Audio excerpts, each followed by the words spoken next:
Is it at all possible that the dignified and glorious Lord of this realm should not teach those ill-mannered people who violate the rights of his might and who show disrespect to the grandeur of his glory and chastise them in a way befitting his dignity and glory?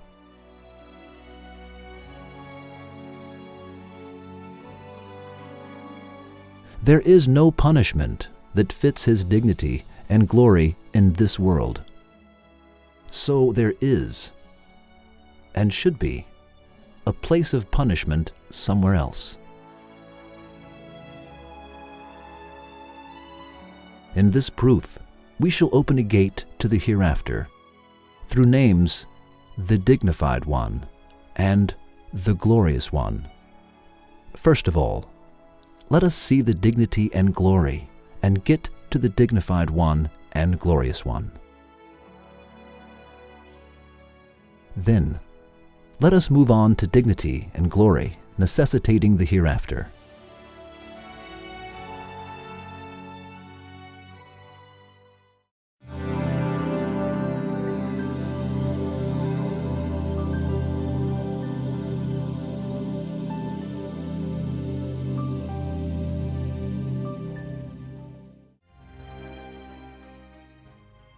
Aziz, dignified, as a name of God Almighty. Aziz means God's being the dignified one, his being the greatest of all beings, his being the defeater and not the defeated, and his creatures obeying him and not being disrespectful towards him. Yes, God Almighty is Aziz. When we look at the universe, we see that, due to the mystery of testing, apart from men and some beasts, everything from the sun, the moon, and the earth, to the smallest creatures, carries out their duties with perfect attention. No creatures transgress their boundaries. The huge sun and the stars cannot act in a disorderly way. None of them remains behind and cannot be disobedient to him.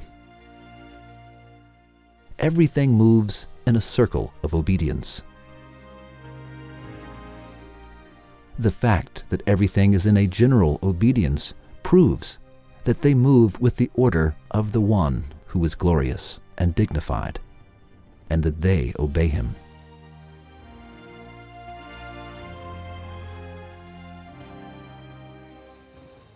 We do not wish to prolong the manifestations of the names Dignified One and Glorious One. Whoever wishes to ponder over those names should look at the high mountains, vast oceans, the storms in the sea, vast deserts, the moon, the sun, and the stars. He will hear that all of them are saying, "O dignified one, O dignified one, O dignified one." Each creature to which greatness has been bestowed is a mirror of his name, Dignified One.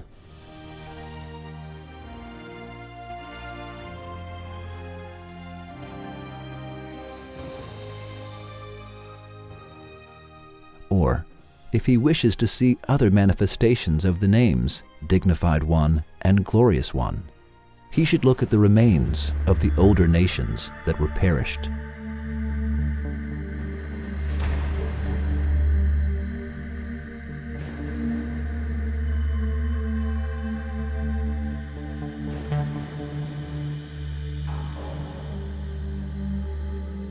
If he cannot, he should listen to the Quran, because the name Aziz, Dignified One, is seen in the nations that were perished.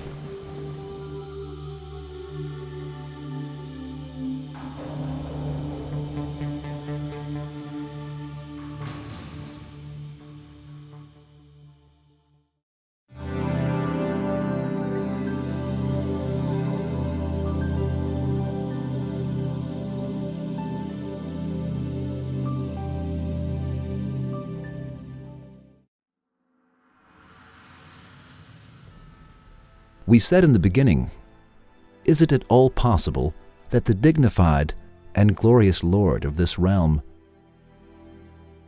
should not teach those ill-mannered people who violate the rights of his might and who show disrespect to the grandeur of his glory and chastise them in a way befitting his dignity and glory? Definitely not. Boundless glory and dignity necessitates teaching the ill-mannered people and punishing the rebels. However, in this world, there is no chastisement befitting his dignity and glory.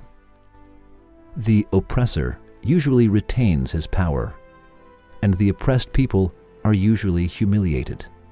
As they both depart from this realm, their affairs are then left to the same supreme tribunal. They are postponed. They are not cancelled. He sometimes punishes people in the world, too, like the blows inflicted on some rebellious, stubborn nations.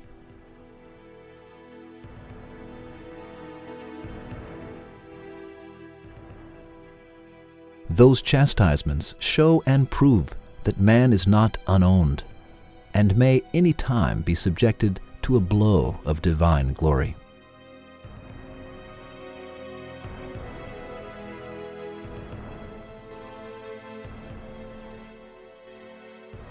Is it at all possible that man should have an important duty and skill among other men, and then, in return to God Almighty's making himself known by his so many magnificent works, man should not know him through belief? In return to his mercy, making itself loved through all those fruits, man should not make himself loved through worshiping. In return to showing his love and mercy to man with lots of bounties, man should not show respect to him through thanking and praising him. And murders should be unpunished. Man should be unowned. And the dignified and glorious one should not prepare a place of requital? It is impossible.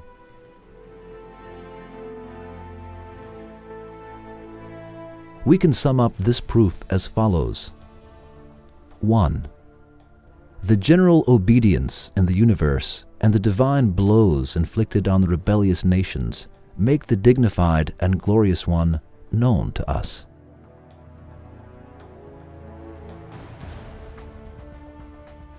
2. Dignity and glory wish to teach the ill-mannered people and punish the rebels. The dignity and glory can only be preserved in this way. 3. In this world, even though there are some divine blows to the oppressors and rebels, mostly the oppressors and rebellious nations pass away from this world without any punishment. Now this situation proves that there is and should be a supreme tribunal somewhere else, so that dignity and glory may thus protect its grandeur. 4. That is, to deny the hereafter is only possible through denying God's names, the most dignified one and the most glorious one. 5. To deny the names, the dignified one and the glorious one, is only possible through denying the general obedience visible in this universe and the blows inflicted upon the rebellious nations. If the general obedience and punishment inflicted upon the rebellious nations are not denied, acting upon the rule, acts cannot be without doers. One needs to accept the owner of the general obedience and those divine blows. Having accepted that, one needs to agree that he should bring the hereafter. To sum up, The one who cannot deny the dignity visible to our eyes cannot deny the hereafter either. We have nothing to say for the one who denies something which he sees with his eyes.